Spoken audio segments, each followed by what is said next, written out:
Smart class के YouTube channel पर। देखिए, आज के टॉपिक में हम लोग जानेंगे विजय साम्राज्य के दूसरे अध्याय के बारे में।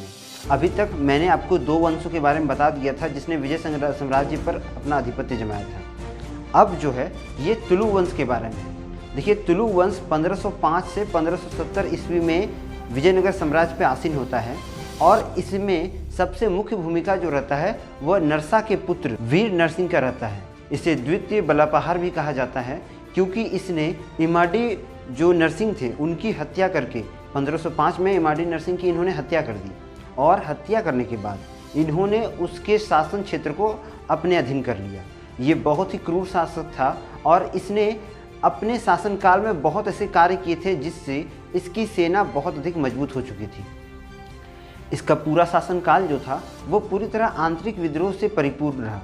तो इस प्रकार हम ये जान सकते हैं कि इसके शासनकाल में बाह्य युद्ध तो नहीं हुए थे, किंतु इसके आंतरिक रूप से जितने भी मंत्री थे या फिर जितने भी इनके कर्मचारी थे उनमें काफ़ी झड़प हुई।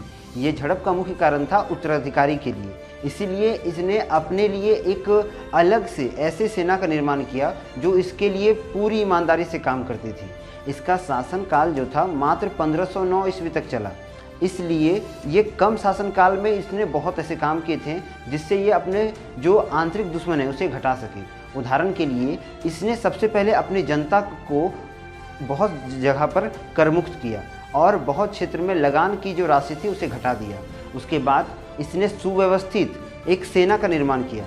यह सुव्यवस्थित सेना जो थी वो हमेशा संगठित रहती थी, स्थायी रहती थी, क्योंकि पहले के ज़माने में देखिए आप ऐसा नहीं होता था कि सेना में अगर कोई भर्ती हो गया है तो वो हमेशा सेना में ही रहेगा।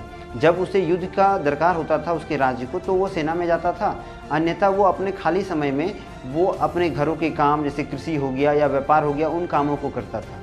लेकिन इसने ऐसी विचारधारा लाई कि जितने भी सेना थे उसे अस्थायी कर दिया और सबसे अधिक मात्रा में इसने घोड़ों का आयात किया था। पुर्तगालियों के द्वारा इसने सबसे भारी मात्रा में घोड़ों को खरीदने का एक तरह का दस्तावेज में हस्ताक्षर किया था। तो इस तरह से हमें यह पता चला कि वीर नरसिंह जो था वो भारी मात्रा में घोड़ों का आयात करने वाला राजा था और इसी के कारण वो एक बहुत बड़े युद्ध की तैयारी कर रहा था विजयनगर साम्राज्य से। लेकिन 1509 में इसकी हत्या हो जाती है, या इस तरह से बोल सकते हैं कि इसकी जो मनोच्छा थी वो पूरी नहीं हो पाती है और जो भी व्यापार था वो इसके उत्तराधिकारी के पास चल जाता है। जो इसके उत्तराधिकारी थे वो इसके अनुज कृष्णदेव राय था। देखिए, कृष्णदेव राय जो था ये बहुत ही प्रतापी राजा था। यही एक बोल सकते हैं विजयनगर साम्राज्य में एक ऐसा राजा था जिसने विजयनगर साम्राज्य को बहुत अधिक मात्रा में लाभ पहुंचाया था। इसका शासनकाल जो था ये बहुत खूबसूरत था क्योंकि इसके शासनकाल में विजयनगर ने चौमुखा विकास किया था कि जहां नुनीश के द्वारा नरसिंह को अर्थात वीर नरसिंह को एक धर्मराज भी कहा जाता था, या ये एक धार्मिक राजा थे क्योंकि ये लगातार क्या करते थे कि जितने भी अपनी जनता थे उनकी मांगों को पूरा करते थे। उसी तरह कृष्णदेव राय के अंदर भी धार्मिक रीति रिवाज बहुत अधिक था। इसने अपने शासनकाल में कई मंदिरों, कई मठ और कई प्रकार के धार्मिक स्थल का निर्माण करवाया। देखिए, कृष्णदेव राय का जो शासनकाल था ये 1509 से लेकर 1529 तक था और इसने अपने शासनकाल में बहुत अच्छे काम किए तथा अपने जितने भी बोल सकते हैं कि राज्य के जनता थे उनमें सबसे पहले जो एक तरह विवाह कर था उसे लोगों से मुक्त कराया। मतलब इन्होंने विवाह कर को पूरी तरह मुक्त कर दिया, जबकि वीर नरसिंह ने इन करों में थोड़ी कटौती की थी। लेकिन विजयनगर साम्राज्य के इस नए राजा ने एक प्रतापी रूप से अपने जितने भी टैक्स थे जो गरीब किसानों से लिया जाता था उन टैक्सों को छोड़ना शुरू कर दिया और अपने सेनाओं के लिए बहुत ही ज़्यादा काम किए। इसलिए कई जगह पर इन्हें आर्द्र भोज भी कहा जाता है। देखिए, ये अपने दरबार में 8 महत्वपूर्ण लोगों को रखते थे।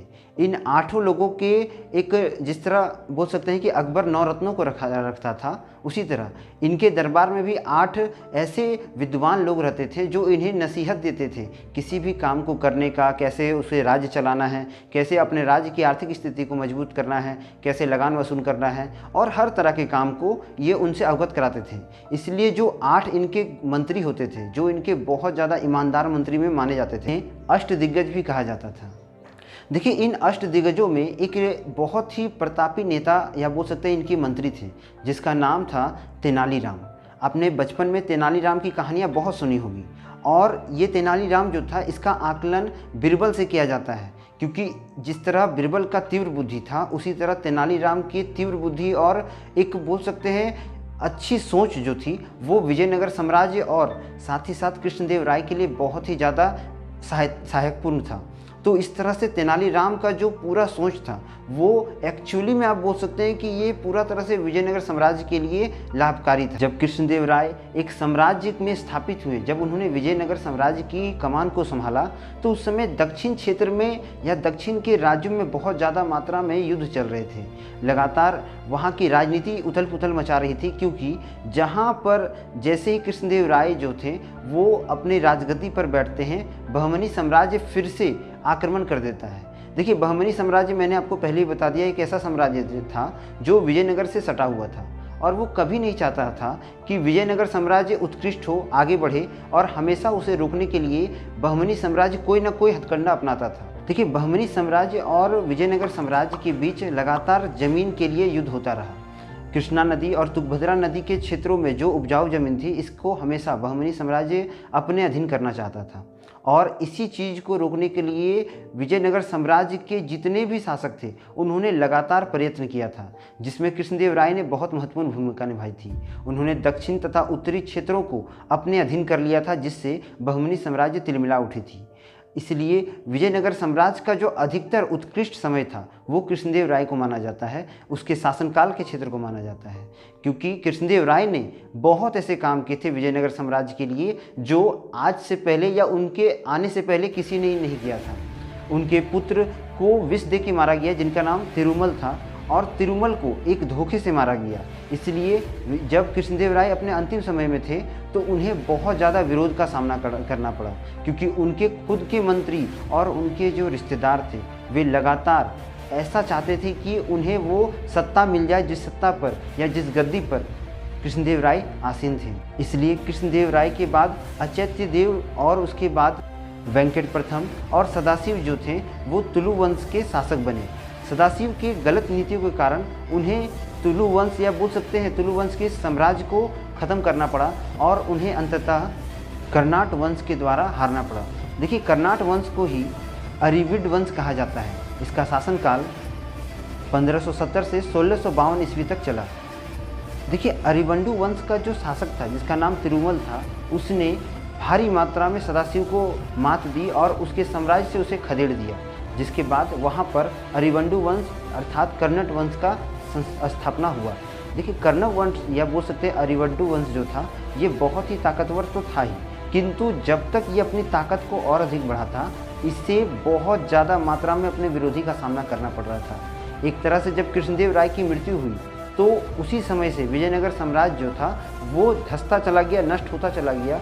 उसका जो चौमुखी विकास था वो बंद हो गया था, और जिस प्रकार से यहाँ पर लगातार राजाओं का जो चलन था वो बदलते जा रहा था, तो इससे जो बाह्य ताकतें थी वो बहुत मजबूत हो गई थी। इसीलिए 1565 में इसका बहुत बड़ा युद्ध होता है जो विजयनगर साम्राज्य का नष्ट का कारण बनता है। यह युद्ध बीजापुर, अहमदनगर और गोलकुंडा के राजाओं ने मिलकर की थी, जिसमें यह युद्ध जो था इन तीनों ने बहुत अच्छे से जीता, और रक्षा तंगड़ी नामक एक स्थान पर इस युद्ध का समापन हुआ। यह युद्ध जो था ये अपने आप में बहुत ही ज़्यादा बोल सकते हैं कि भयावह युद्ध था, क्योंकि इसने विजयनगर साम्राज्य को पूरी तरह तहस नहस कर दिया था। विजयनगर साम्राज्य का अस्तित्व पूरी तरह मिट चुका था। देखिए, राजा तिरुमल का उत्तराधिकारी जो था वो रंगद्वित बना।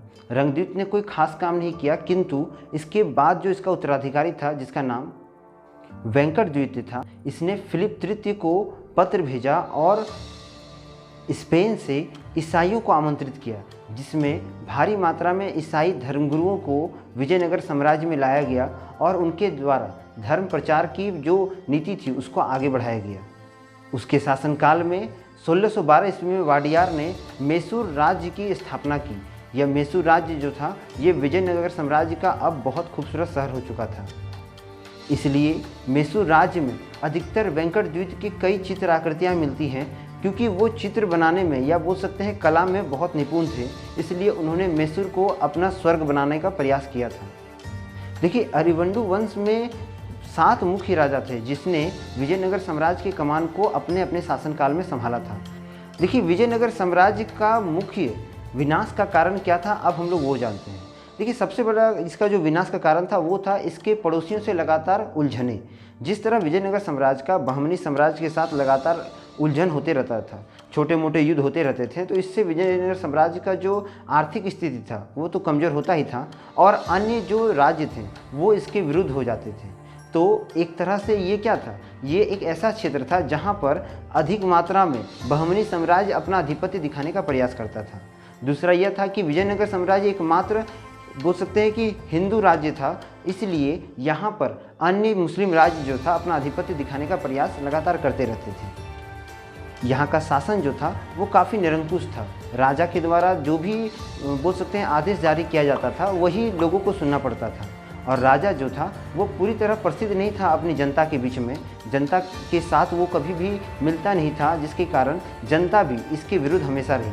साथ ही साथ विजयनगर साम्राज्य में कृष्णदेव राय और कुछ राजाओं को छोड़कर बाकी जितने भी राजा थे वे सभी एक तरह से बोल सकते हैं कि सिंहासन पे बस बैठने वाले थे। उन्होंने कोई ऐसा कार्य नहीं किया जिससे विजयनगर साम्राज्य को एक शक्ति मिली और वो आगे बढ़ सकता था। देखिए जहाँ विजयनगर साम्राज्य को बाहरी राजाओं से लड़ना पड़ रहा था वहाँ इसके आंतरिक रूप से भी बहुत युद्ध हुए हैं। अर्थात यहाँ पर लगातार यहाँ की मंत्रियों और यहाँ के सेनापतियों के बीच में भी बहुत युद्ध होते थे। तो यह गृह युद्ध में भी ये लोग जो थे वो अधिकतर बोल सकते हैं कि मशगूल रहते थे, अधिकतर गृह युद्ध करके एक दूसरे का बोल सकते हैं प्रतिद्वंदी बन जाते थे। इसलिए एकता नहीं होने के कारण विजयनगर साम्राज्य के जो शासन था वो बहुत ज़्यादा मात्रा में बोल सकते हैं हार का सामना कर रहा था। इसका एक प्रतिफल हमें यह मिलता है कि बन्नी हट्टी नामक स्थान पर एक गुप्त संदेश के द्वारा जो था मुस्लिम जितने भी मुस्लिम शासक थे उन्होंने विजयनगर साम्राज्य पर हमला किया था और विजयनगर साम्राज्य को अपने अधीन कर लिया था। इसलिए ये कहा जाता है कि तालीकोटा के पास हट्टी के मुस्लिम और विजयनगर साम्राज्य के बीच एक अंतिम युद्ध होता है जिसमें विजयनगर साम्राज्य पूरी तरह हार जाता है और गोलकुंडा और कई क्षेत्रों को विजयनगर साम्राज्य को त्यागना पड़ता है। इस तरह से विजयनगर साम्राज्य का अंत हुआ। देखिए अब हम लोग जानेंगे विजयनगर साम्राज्य में कुछ प्रख्यात उपनामों को, उन नामों को जिनके द्वारा विजयनगर साम्राज्य में बहुत सारे कार्य किए गए थे। जैसे ऐसे लोग जिनके पास विजयनगर साम्राज्य की अधिक संपत्ति होती थी उन लोगों को कर्णी कहा जाता था। जो सेना युद्ध के दौरान मारी जाती थी या जिन लोगों की मृत्यु युद्ध में होती थी उन्हें सरकार या विजयनगर साम्राज्य के जो शासक थे उन्हें जमीन दिया करते थे। इसलिए जो जमीन लेते थे उन लोगों को रक्त कोंडगी कहा जाता था और उनसे कभी भी टैक्स नहीं लिया जाता था। जो लोग गांव में लगान नहीं देते थे या बोल सकते हैं जो राजा के अधीन रहते थे उन्हें उम्बली कहा जाता था। वे किसान जो अपने ज़मीनों को बेचते थे या बोल सकते हैं जो ज़मीनों का व्यापार करते थे उन्हें कुदी कहा जाता था। यह एक तरह से ज़मींदार के रूप में रहते थे और ये उच्च वर्ग के लोग होते थे। देखिए ब्राह्मणों को कुड्डगी कहा गया है क्योंकि ब्राह्मण जो थे वो अपनी ज़मीन में खेती खुद नहीं करते थे, वो दासों को ला करके अपने ज़मीनों में मेहनत करवाते थे और उनसे खेती करवाते थे। इसलिए ब्राह्मणों को कुट्टगी के रूप में जाना जाता था। साथ ही साथ विजय साम्राज्य में वीर पंचाल जो है वो बहुत ही प्रसिद्ध था। ये ऐसे लोग होते थे जो विजयनगर साम्राज्य के व्यापार में अपनी बहुत ज़्यादा मात्रा में भूमिका अदा करते थे। इसलिए जो लोग व्यापार करते थे उन्हें वीर पंचाल कहा जाता था। यहाँ जितने भी व्यापार हुए थे उनमें अधिकतर व्यापार का जो साधन था वो पैगोड़ा था। तो विजयनगर साम्राज्य में मुद्रा जो थी वो पैगोड़ा के रूप में चलती थी। तो आज की वीडियो में हम लोगों ने जाना कि विजयनगर साम्राज्य किस तरह आगे बढ़ा और किस तरह इसका अंत हुआ। आशा करते हैं कि यह पूरा वीडियो आपको समझ में आ गया होगा। मिलेंगे हम लोग अगले वीडियो में, तब तक के लिए चैनल को लाइक करें, शेयर करें, सब्सक्राइब करें। वंदे मातरम, भारत माता की जय।